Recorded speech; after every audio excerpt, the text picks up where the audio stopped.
Au nom du Père, du Fils et du Saint-Esprit. Amen. Mes très chers frères et sœurs,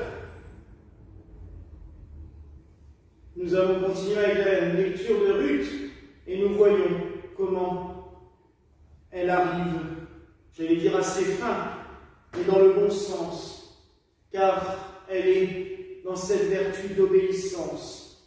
Et c'est sans doute cela qui a fait que le peuple hébreu choisisse les lectures du livre de Ruth pour commémorer la fête de Shavuot, qui est la fête du don de la Torah, du don de la loi par Dieu.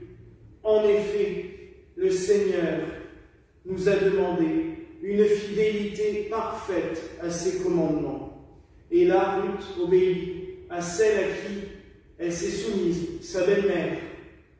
Et sa belle-mère, j'allais dire en échange, la confie à quelqu'un de plus à même à s'occuper d'elle. C'est ce que fait souvent le Seigneur. Il nous confie à quelqu'un, à des amis, à des personnes qui sont peut-être juste de passage dans nos vies, mais il nous met sur leur route, ou il nous les met sur notre route, pour que ceux-ci puissent s'occuper de nous, nous aider, nous soutenir, nous conduire.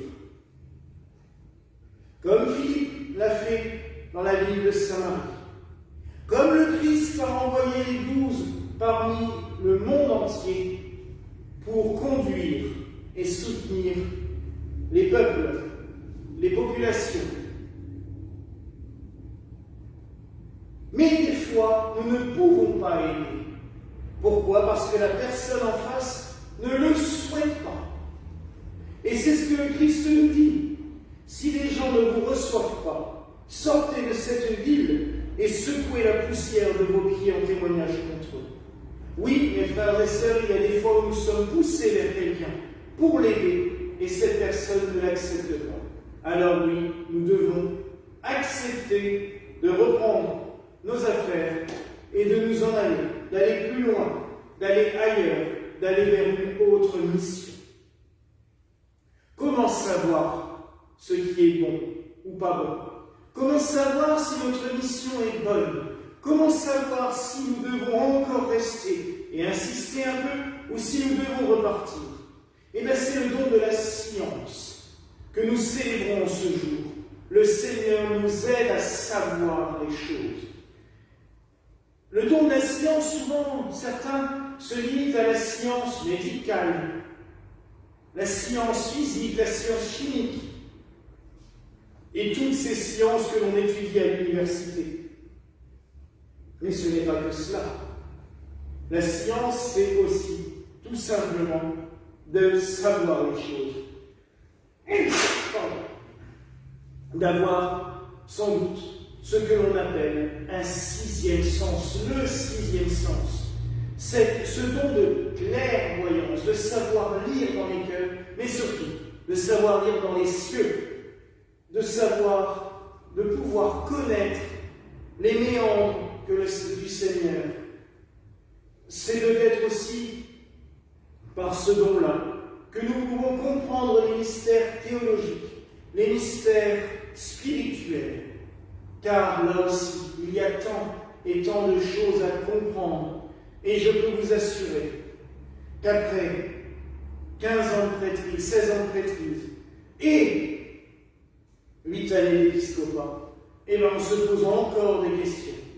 Et je pense que même la veille de ma mort, je pourrais dire, comme Jean Gabin dans sa chanson, mais elle est tellement belle et j'y tiens tellement à cette chanson, je sais qu'une chose, c'est que je ne sais pas. Oui, mes frères et sœurs, nous apprenons tout au long de notre vie. Nous sommes là pour ça. Mais cela ne veut pas dire que nous aurons la science infuse en mourant. Excusez-moi. Cela ne veut pas dire du tout que nous aurons la science infuse en mourant. Peut-être même le contraire. Peut-être que nous ne saurons pas tout. Peut-être que nous découvrirons que nous étions peut-être un peu plus loin de la vérité que ce que nous avons pu croire.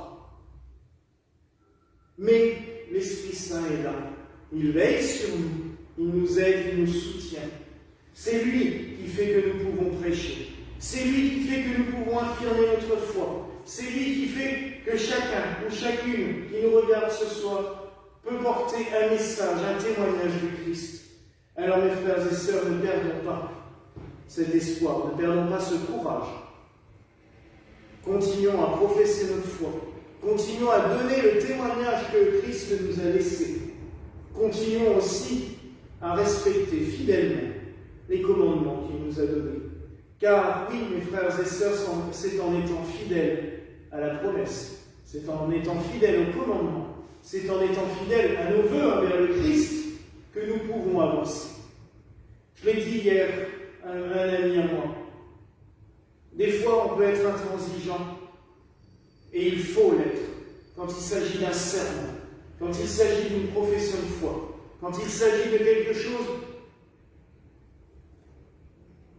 qui est l'esprit même, voilà, l'esprit même d'une communauté ou d'un mode de vie. Nous ne pouvons pas passer notre vie à transiger d'un bord à l'autre pour faire plaisir aux uns aux autres. C'est le meilleur moyen de perdre les uns, de perdre les autres et de se perdre soi-même. Oui, mes frères et sœurs, soyons fidèles au Christ, soyons fidèles au message de l'Évangile, soyons fidèles aux commandements que Dieu nous a laissés, mais toujours dans l'amour. Le Christ nous l'a dit, que le plus grand des commandements, c'est aimer vous les uns les autres comme je vous ai aimés. Mais soyons fidèles, tel que Ruth l'a été à Noémie, sa belle-mère, et qu'elle le deviendra à Bose, son futur élu. Mais aussi, soyons fidèles à notre foi, soyons fidèles à Dieu. Voilà la grâce que nous nous souhaitons ce soir au nom du Père, du Fils et du Saint-Esprit. Amen. Et que la paix du Seigneur soit toujours avec vous.